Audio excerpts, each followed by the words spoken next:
आखिर क्यों गोल आकार के टैंकर में सप्लाई किया जाता है दूध, तेल और पानी? एक ऐसा देश जहां शराबियों को फ्री में घर तक छोड़ने आती है टैक्सी, लेकिन क्यों? कोरिया के लोगों के पास क्यों होती हैं दो नाभियां? वजह जानकर हैरान रह जाएंगे आप। भारत के इस रेलवे स्टेशन पर महिलाओं के लिए अलग से बनाया गया था वेटिंग प्लेटफॉर्म, और इस मंदिर की दीवारों पर मन्नत की जगह गाड़ी का नंबर लिखते हैं लोग। बेहद हैरान कर देने वाली है वजह। तो आइए शुरू करते हैं अमेजिंग फैक्ट से भरा ये मजेदार वीडियो।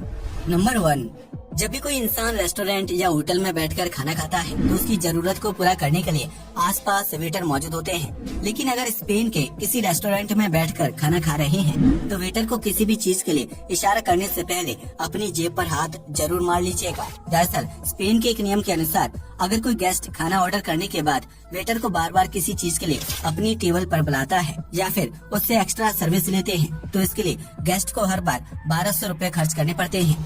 यह रकम खाने के पैसों से अलग होती है जो सिर्फ वेटर को उसकी सर्विस के लिए दी जाती है। दरअसल स्पेन में कई लोग जानबूझकर वेटर को बार बार टेबल पर बुलाते हैं जिनसे वे पानी, सॉस और टिश्यू पेपर जैसी चीजें मांगते हैं। ऐसे में वेटर एक ही गेस्ट को अटेंड कर पाता है और रेस्टोरेंट में आने लोगों को सर्विस के लिए इंतजार करना पड़ता है। लिहाजा इस चीज के लिए उस गेस्ट से पैसे वसूल किए जाते हैं जो वेटर को बिना बात के बिजी रखता है। वहीं इस नियम के लागू होने के बाद से स्पेन के लोग वेटर को बेवजह टेबल पर नहीं बुलाते हैं और शांति से अपना खाना खत्म करके घर लौट जाते हैं। नंबर 2, भारत में कई किसानों की मौत सांप के काटने से हो जाती है जिसकी वजह से नौजवान युवा खेती करने से घबराते हैं। ऐसे में उत्तर प्रदेश सरकार ने किसानों को प्रोत्साहित करने और उनके परिवार को आर्थिक मदद देने के मकसद से एक नई योजना शुरू की है जिसके तहत अगर किसी किसान की मौत खेत में काम करते हुए सांप के काटने की वजह से होती है तो उसके परिवार को 4 लाख रुपए का मुआवजा दिया जाएगा। इतना ही नहीं, मृत किसान के परिवार को किसान बीमा योजना के तहत भी मुआवजा मिलता है जिसकी वजह से परिवार की आर्थिक मदद हो जाती है। नंबर 3, तेलंगाना में स्थित काचीगुड़ा रेलवे स्टेशन अपने आप में बहुत ही खास है जिसे बने हुए 116 साल का समय गुजर चुका है। इस रेलवे स्टेशन को तेलंगाना से मुंबई शहर को जोड़ने के मकसद से बनाकर तैयार किया गया था। लेकिन जिस समय यह स्टेशन बनकर तैयार हुआ था उस समय तेलंगाना में निजाम का शासन हुआ करता था। इतना ही नहीं, उस दौर में महिलाएं पर्दा प्रथा का पालन किया करती थी। लिहाजा रेलवे स्टेशन पर ट्रेन का इंतजार करने के दौरान भी उन्हें अपना चेहरा ढकना होता था। इसके अलावा महिलाओं के लिए प्लेटफॉर्म पर खड़े होने के लिए एक अलग जगह बनाई जाती थी जहां वह पुरुषों की भीड़ भाड़ से अलग चेहरा ढककर खड़ी रहती थी और गाड़ी आने पर ट्रेन पर चढ़ती थी। हालांकि वर्तमान समय में काचीगुड़ा रेलवे स्टेशन में सामान्य तरह से गाड़ी पकड़ी जाती है और महिलाएं पर्दा प्रथा का पालन नहीं करती हैं। लेकिन इस स्टेशन पर एक रेलवे म्यूजियम मौजूद है जहां प्राचीन काल की झलकियां और पर्दा प्रथा को करीब से देखने का मौका मिलता है। नंबर 4, छींक आना एक बहुत ही नेचुरल प्रोसेस है जिसे हम इंसान कंट्रोल नहीं कर सकते और इस प्रक्रिया के दौरान काफी ज्यादा फोर्स भी लगता है। लेकिन क्या आप जानते हैं कि अमेरिका के टेक्सास में रहने वाली कैटलिन नामक एक लड़की 24 घंटे में लगभग 12,000 बार छींक मारती है जिसकी वजह से उसकी लाइफ पूरी तरह से बदल चुकी है। इस छींक की वजह से कैटलिन के कोई दोस्त नहीं है और नहीं वह स्कूल में सामान्य बच्चों की तरह पढ़ पाती है जिसकी वजह से बिल्कुल अकेली हो गई है और पूरा दिन घर में ही कैद रहती है। दरअसल कैटलिन एक बहुत ही रेयर बीमारी से ग्रस्त है जिसे पांडस के नाम से जाना जाता है। इस बीमारी में व्यक्ति को किसी भी छोटी चीज या हवा में मौजूद धूल से एलर्जी हो जाती है जिसके बाद उससे लगातार छींक आती रहती है। डॉक्टर अभी तक कैटलिन की समस्या को हल नहीं कर पाए हैं, जबकि छींक मारने के दौरान कैटलिन को बहुत ज्यादा शारीरिक दर्द और असुविधा का सामना करना पड़ता है। कैटलिन अपनी इस समस्या को लेकर साल 2015 में एक टीवी शो का हिस्सा बनी थी जहां उन्होंने बताया था कि वह दिन में 12,000 बार छींक मारती है। उस इंटरव्यू के दौरान भी कैटलिन को लगातार छींक आ रही थी। कैटलिन को छींक आने की समस्या अचानक से शुरू हुई थी जो अभी तक ठीक नहीं हो पाई है। नंबर 5, मध्य प्रदेश के छतरपुर जिले में महाराजापुर नगर नामक एक जगह है जहां स्थित मंदिर की दीवारों पर गाड़ी के नंबर लिखे हुए दिखाई देते हैं। इसे सती माता मंदिर के नाम से भी जाना जाता है जहां भक्त अपनी नई गाड़ी की पूजा करवाने आते हैं और मंदिर की दीवार पर गाड़ी का नंबर लिख देते हैं। मान्यता है कि इस मंदिर में गाड़ी का नंबर लिखने से चालक के साथ किसी प्रकार की सड़क दुर्घटना नहीं होती है और गाड़ी लंबे समय तक सुरक्षित रहती है। इस मंदिर को लेकर यह कहा जाता है कि कुसमा गांव में रहने वाले बलदेव रैकवार नामक एक शख्स ने अपनी मृत्यु का ऐलान किया था जिसके 8 दिन बाद उनकी प्राकृतिक रूप से मृत्यु हो गई थी और उनकी पत्नी चिता के साथ जलकर सती हो गई थी। उन्हीं की याद में गांव वालों ने इस मंदिर को बनाकर तैयार करवाया था जहां पति के साथ सती होने वाली महिला की पूजा की जाती है। इस मंदिर के प्रति कई लोगों की आस्था जुड़ी हुई है, जिसकी वजह से मध्य प्रदेश के अलावा छत्तीसगढ़, राजस्थान, गुजरात, महाराष्ट्र और उत्तर प्रदेश से भी कई लोग यहाँ दर्शन करने आते हैं और अपनी गाड़ियों का नंबर दीवार पर लिखते हैं। नंबर 6, इंसान के शरीर में नाभि को अहम अंग माना जाता है, जिसका गोल और नॉर्मल सा शेप होता है। लेकिन कोरिया के लोगों को अपनी प्राकृतिक नाभि कुछ खास पसंद नहीं है, इसलिए वहाँ पेट पर नकली नाभि चिपकाने का चलन काफी ज्यादा फेमस हो रहा है।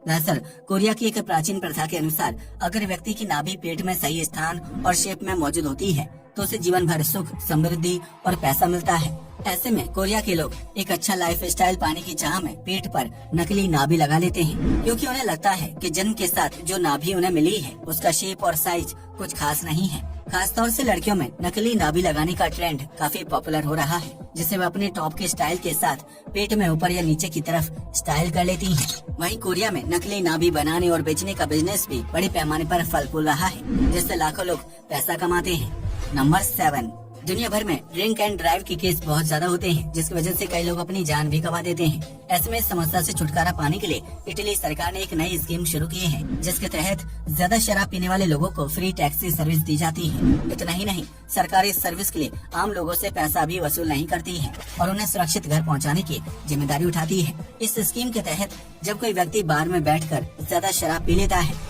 तो बार स्टाफ उसके लिए एक टैक्सी बुक कर देता है और फिर टैक्सी ड्राइवर उस व्यक्ति को घर छोड़कर आता है। इसमें टैक्सी ड्राइवर की फीस और फ्यूल का खर्चा सरकार की तरफ से उठाया जाता है, जिसकी वजह से इटली में शराब पीकर गाड़ी चलाने और दुर्घटना होने के केस में काफी ज्यादा गिरावट दर्ज की गई है। नंबर 8, चेन्नई के अम्बत्तूर रोड पर एक बहुत ही अनोखा पेट्रोल पंप मौजूद है, जिसे महिला कैदियों द्वारा संचालित किया जाता है। दरअसल यह पेट्रोल पंप पुगल सेंट्रल जेल के अंतर्गत आता है, जहां 30 महिला कैदियों को काम पर रखा गया है। इन कैदियों को हर महीने 6,000 रूपए सैलरी दी जाती है, जो अलग अलग शिफ्ट में पेट्रोल पंप पर अपनी ड्यूटी पूरी करती हैं। यह भारत का पहला ऐसा पेट्रोल पंप है जिसे जेल के कैदियों द्वारा संचालित किया जाता है। दरअसल पुलिस का मानना है कि कैदियों को अपने जीवन को सुधारने का दूसरा मौका देना जरूरी है, जिससे उन्हें सकारात्मकता का एहसास होता है और वे आगे चलकर अपराध करने से बचते हैं। इतना ही नहीं, जेल से रिहा होने के बाद इन लोगों को काम की तलाश करने में आसानी होगी, क्योंकि उन्हें पहले से ही पेट्रोल पंप पर काम करने का एक्सपीरियंस होगा। आपको बता दें कि पहले देश के ज्यादातर पेट्रोल पंप्स पर सिर्फ पुरुष कैदी काम करते थे, लेकिन चेन्नई के फ्रीडम फिलिंग स्टेशन ने महिला कैदियों को काम देकर एक नया एग्जाम्पल सेट किया है। नंबर 9, आपने अक्सर देखा होगा कि दूध, पानी और तेल जैसे तरल पदार्थ की सप्लाई के लिए गोल आकार के टैंकर का इस्तेमाल किया जाता है, लेकिन क्या आपने कभी सोचा है कि इसे यह साइज क्यों दिया गया है? दरअसल गोल टैंकर को पेट्रोल सप्लाई करने के मकसद से बनाकर तैयार किया गया था, जिसका डिजाइन काफी हद तक बेलनाकार होता है और उसमें अधिक मात्रा में तरल पदार्थ को भरा जा सकता है। इसके अलावा तरल पदार्थ को गोल टैंकर में सप्लाई करने की एक वैज्ञानिक वजह ये भी है कि जब किसी तरल पदार्थ को सीमित जगह में रखा जाता है तो उसमें एक प्रेशर जनरेट होता है। इस प्रेशर की वजह से टैंकर के दोनों बाहरी कोनों में ज्यादा बल लगता है और टैंकर की जल्दी खराब होने का खतरा बना रहता है, जिसकी वजह से सप्लाई का काम करने वाली कंपनी को नुकसान उठाना पड़ सकता है। वहीं अगर टैंकर में लीकेज की समस्या हो जाए तो पेट्रोल जैसे ज्वलनशील पदार्थ की वजह से बड़ा हादसा हो सकता है।